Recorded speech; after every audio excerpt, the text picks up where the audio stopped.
Imagine stepping into the grand palace of Versailles, gilded halls, sparkling chandeliers, and endless silk.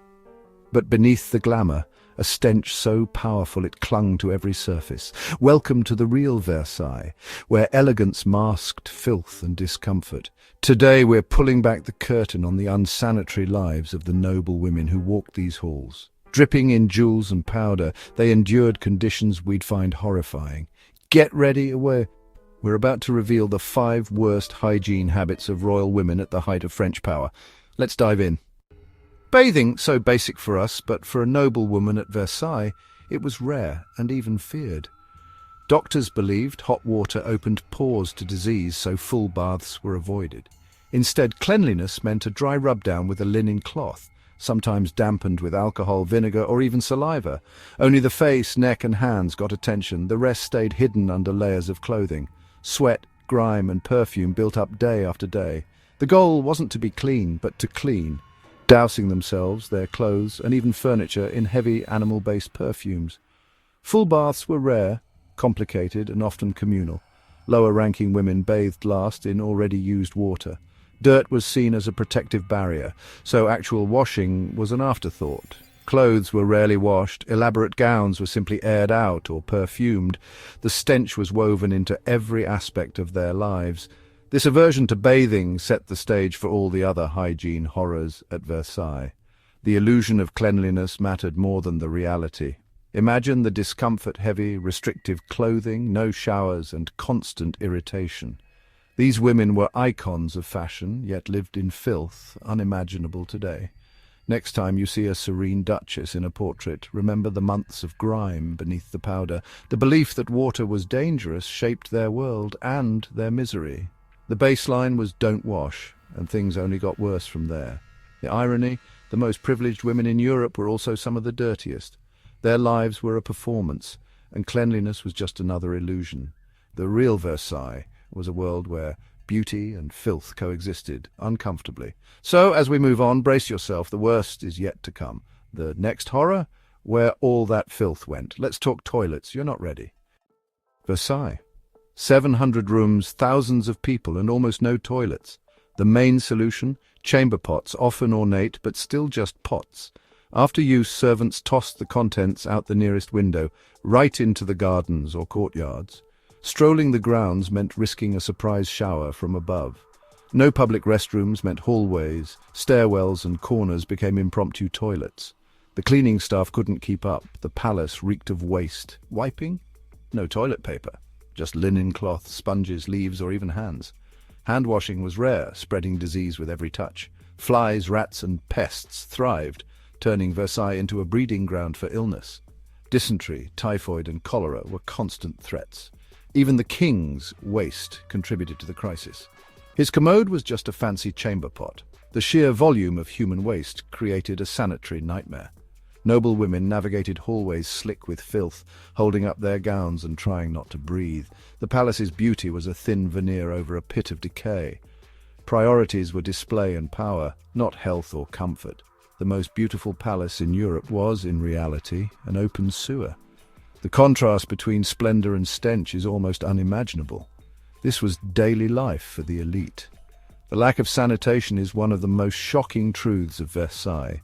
Even the wealthiest lived in conditions we'd find unlivable. The next horror? The filth didn't stop at the skin or the floor. It went right to their heads. Let's look up to the heights of fashion, prepare for the itch and the crawl. Versailles hair wasn't just big. It was a feat of engineering. Women's towering poofs were built on wire frames stuffed with horsehair or wool and slathered in animal fat pomade. The whole structure was dusted with flour or starch for that ghostly white look. Creating these masterpieces took hours, so women left them in for days or weeks. Sleeping meant propping up their heads to protect the style. The result? A paradise for lice, fleas, and even mice. There are real accounts of mice nesting in these hairdos. The itching was relentless, but scratching would ruin the look. Enter the lice claw, a discreet, elegant stick for scratching beneath the surface. Imagine a royal banquet, women subtly maneuvering silver claws through their hair to battle lice. The pomade would go rancid, adding the smell of rotting fat to the mix. More perfume was the only solution. layering scent over stench. The flour and fat made these styles dangerously flammable. One stray candle, and disaster. Decorations could be outrageous. Model ships, bird cages, even tiny scenes with real animals. The bigger the hair, the higher the status. Comfort and hygiene were sacrificed for fashion. The human body was just a canvas for display.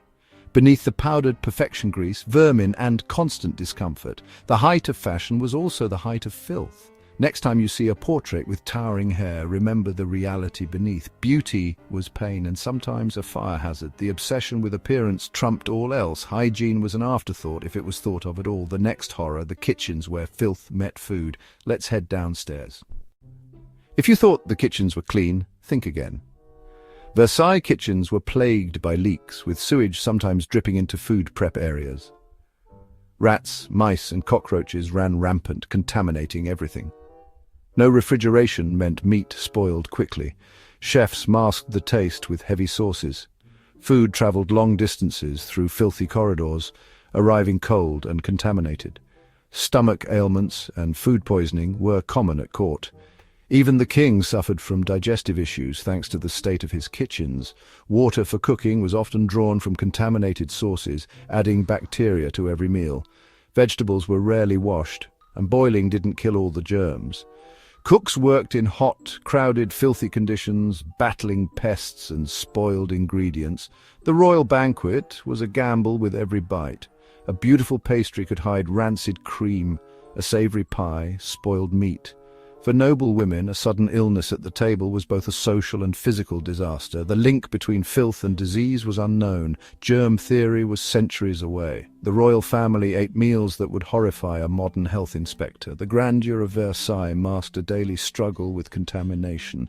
The next ordeal, the most private moment of all, made public and perilous. Childbirth at Versailles was the ultimate test of endurance. Let's open the doors to the royal birthing chamber. Brace yourself, it's about to get even more uncomfortable and dangerous. For royal women, childbirth was a public event. Privacy was non-existent. The Queen's bedchamber filled with courtiers, officials, and even strangers, all there to witness the birth. The air was thick with germs no one washed, and everyone crowded in. Doctors and midwives didn't sterilize hands or instruments, moving from patient to patient without a thought. Infection was rampant. Childbed fever claimed many lives. The birthing position prioritized the audience, not the mother's comfort or safety. The Queen was a vessel for the dynasty, her pain and dignity secondary to public spectacle. The psychological toll was immense, enduring agony while being watched by a crowd. Marie Antoinette's first birth nearly ended in disaster from the crush of spectators. After delivery, postpartum care was minimal and based on superstition. New mothers were confined to stuffy rooms, risking blood clots and further complications. The cycle of risk didn't end with birth, it continued for weeks. Royal women were celebrated as mothers of kings, but stripped of privacy and safety. The gilded cage was never more terrifying than in the birthing chamber. The reality of royal life was discomfort, danger, and public scrutiny. The most intimate moment became a spectacle. Hygiene and well-being were afterthoughts. The cost of royalty was paid in pain and peril. The next time you think of Versailles, remember the agony behind the opulence. The truth is far from the fairy tale. Let's wrap up with what we've learned. The filthy truth awaits. 5 grotesque truths from Versailles. Baths avoided, hair crawling with vermin, open sewers, contaminated kitchens, and public childbirth. Beneath the glittering surface, royal women endured discomfort, indignity, and danger. Their world was ruled by superstition and appearances, not science or well-being. The struggle against filth and disease was daily reality. If you thought royal life was all ball gowns and banquets, think again. History is messy, smelly, and deeply human. Until next time, keep exploring the past. Sometimes it's downright filthy. Thanks for watching.